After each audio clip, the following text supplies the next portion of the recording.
فرمایا وَانْكِحُوا الْأَيَامَ مِنْكُمْ وَالصَّالِحِينَ مِنْ عِبَادِكُمْ وَإِمَائِكُمْ إِنْ يَكُونُوا فُقَرَاءَ يُغْنِيهِمُ اللَّهُ مِنْ فَضْلِهِ وَاللَّهُ وَاسِعٌ عَلِيمٌ۔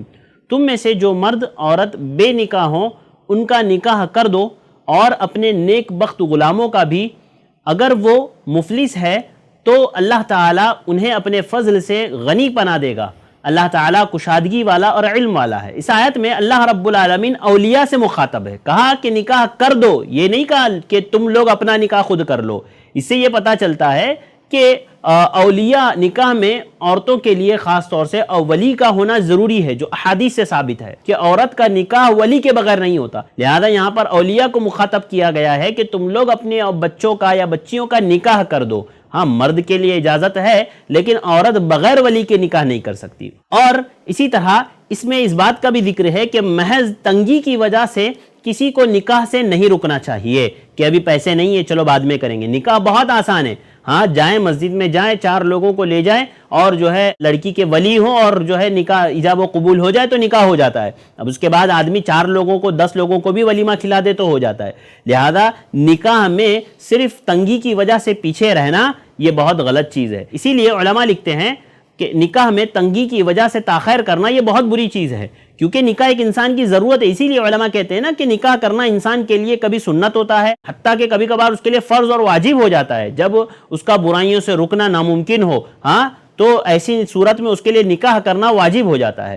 تو انسان کو چاہیے کہ وہ نکاح کریں۔ ہاں ہو سکتا ہے کہ اگر وہ تنگی کی وجہ سے نکاح نہیں کر رہا ہے تو اللہ تعالیٰ نکاح کے بعد اسے مالدار بنا دے، غنی بنا دے، اللہ رب العالمین اس کے لیے راستے کھول دے۔ اسی آیت کو سامنے رکھتے ہوئے بعض ہمارے بھائی کیا کرتے ہیں کہ ایک کو وہ نہیں کھلا پا رہے، ایک بیوی کو نہیں سنبھال پا رہے، اس کی جو بنیادی ضروریات ہے وہ اس کو نہیں دے پا رہے ہیں، وہ یہ سوچتے ہیں کہ چلو اور نکاح کر لیں گے تو اللہ تعالیٰ اور پیسہ دے گا، اور مال دے گا، کر کے اس معاملے میں وہ 2 3 4 اب اتنے کر لیے ہیں کہ وہ سنبھال نہیں پا رہے۔ اس آیت کا یہ مفہوم نہیں ہے کہ انسان بس نکاح کرتا جائے گا تو اللہ رب العالمین اس کو دیتا جائے گا، نہیں، بلکہ انسان کو ضرورت ہے نکاح کی تو وہ تنگی کی وجہ سے نکاح نہیں کر رہا ہے تو وہ کر لے، ہو سکتا ہے اللہ رب العالمین اس کو اس کے ذریعے سے غنی بنا دیں۔ لہذا ہمیں چاہیے کہ اگر ہم ایک بیوی کے اخراجات پورے کر پا رہے ہیں، دوسرے کے کرنے کی طاقت رکھتے ہیں، تب ایسی صورت میں انسان کو آگے قدم اٹھانا چاہیے، ورنہ اسے ایک ہی پر اکتفا کرنا چاہیے، کیونکہ جب نکاح کرنے کی اجازت ہے نا تو ان کے درمیان میں انصاف کرنا بھی ضروری ہے،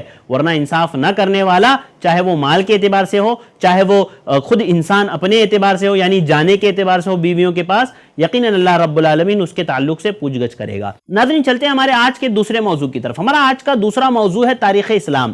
تاریخ اسلام میں ہم لوگ بات کر رہے ہیں حضرت عمر بن خطاب رضی اللہ تعالیٰ عنہ کے دور خلافت کی۔ آپ اسلام کے جو خلیفہ رہے ہیں نا وہ بہت ہی معتدل ہوا کرتے تھے، وہ ان کے اندر بہت زیادہ ہی مساوات ہوا کرتی تھی۔ وہ ایسا نہیں ہے کہ میں خلیفہ ہوں تو بہت بڑا آدمی ہو گیا، نہیں، وہ اپنے آپ کو جو ہے عام مسلمانوں کی طرح سمجھتے تھے۔ دیکھیے ایک واقعہ سناتا ہوں میں حضرت عمر بن خطاب رضی اللہ تعالیٰ عنہ کے دور خلافت کا۔ کہتے ہیں کہ سیدنا عمر بن خطاب رضی اللہ تعالیٰ عنہ کے دور خلافت میں ایک دفعہ مدینے میں جو ہے قحط سالی پڑ گئی۔ ہاں جب ہوائیں چلتی نا تو خاک ہوا میں اڑا کرتی تھی، چنانچہ اس سال کو عام الرماد کہا جاتا ہے، ہاں یعنی خاک کا دن۔ حضرت عمر فاروق رضی اللہ تعالیٰ عنہ بھی اس سال جب دیکھا کہ لوگوں کی اس طرح سے حالت ہے تو حضرت عمر نے قسم کھا لی اللہ کی کہ وہ گھی، دودھ اور اسی طرح گوشت نہیں کھائیں گے یہاں تک کہ لوگ اپنی پہلی حالت میں لوٹ آئے، یعنی قحط سالی ختم ہو جائے۔ ہاں ایک دفعہ بازار میں ایک گھی کا ڈبہ مل رہا تھا اور دودھ کا کٹورا، تو ایک خادم نے جو ہے حضرت عمر رضی اللہ تعالیٰ عنہ کے لیے اس کو 40 درہم میں خرید لیا۔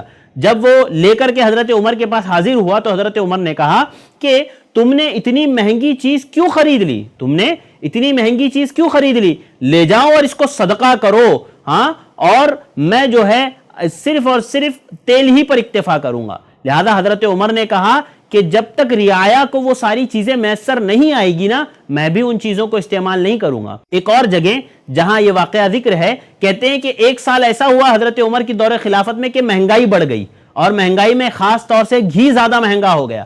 تو حضرت عمر بن خطاب رضی اللہ تعالیٰ عنہ نے کہا کہ میں گھی کھانے کو اس وقت تک موقوف کر دوں گا کہ جب تک کہ تمام لوگوں کو گھی نہ مل جائے، اپنی رعایا کو بھی گھی نہ مل جائے۔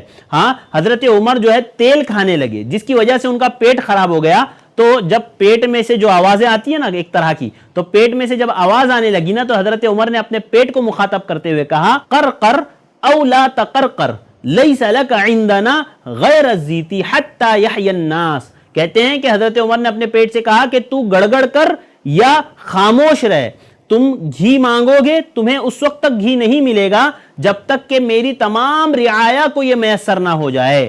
ہاں، حضرت عبد الرحمن بن عوف حضرت عمر بن خطاب کے پاس بیٹھے ہوئے تھے، کہتے ہیں کہ حضرت عبد الرحمن بن عوف وہاں سے اٹھے اور رو رہے تھے، خوب رو رہے تھے، اور کہہ رہے تھے کہ عمر اگر تم چلے جاؤ گے تو لوگ برباد ہو جائیں گے، تمہارے بعد لوگ برباد ہو جائیں گے، یعنی تمہارے جیسی شخصیت جو ہے مساوات رکھنے والی شخصیت کہاں سے ملے گی، مثالی شخصیت ہم لوگ کہاں سے لائیں گے۔